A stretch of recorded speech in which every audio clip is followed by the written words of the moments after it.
All right, let's revisit distributive property from yesterday.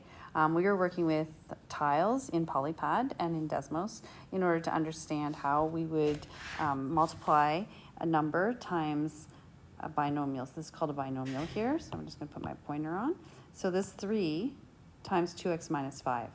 So we set it up over here as, here's a 2x minus 5, here's another 2x minus 5, and here's another 2x minus 5. So we actually have 3 groups of 2x minus 5, exactly what we see here.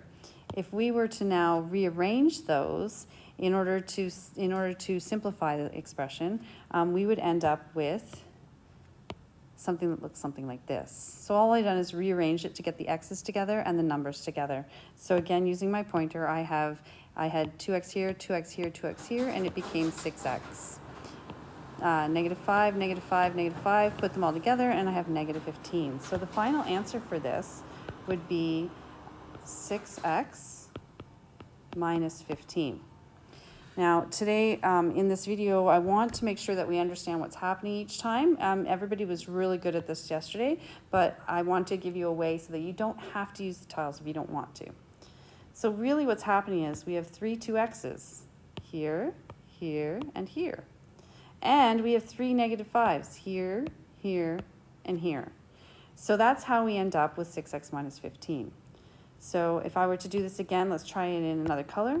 I would say 3 times 2x is 6x, and then 3 times negative 5 is 15. So I'm just multiplying everything inside the bracket by the number outside the bracket. Let's use this idea as we consider other questions. In this next example is a little bit different because we have a negative 2 up front. So how does that change the way we work on this? Sorry. So what are we going to do about those negatives? You'll recall on the previous page that we talked about, we used those arrows and we talked about what is 2 times 4x and 2 times 1. Well, in this case, it's a negative 2, so how is that going to impact?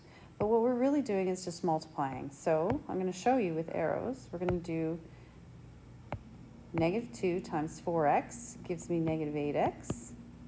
And then negative 2 times positive 1 gives me negative 2. So if I expand this particular question, I end up with negative 8x minus 2. Just to recap, there's a negative 2 out front. We're going to multiply the 4x by negative 2 to get negative 8x. We're going to multiply the positive 1 by negative 2 and get negative 2. That is the final answer for there. One more question. Again with the arrows, we're going to multiply negative 5 times 2x to get negative 10x.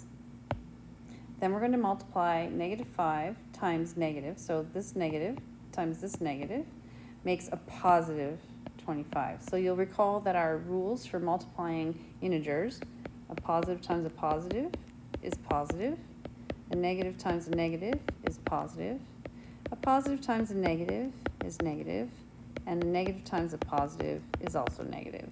So in this case, reworking the question, we get negative 5 times positive 2x gives me negative 10x. Negative 5 times negative 5 gives me positive 25. So I hope that helps, and you can get on with some more challenging problems today. Have a good day without me.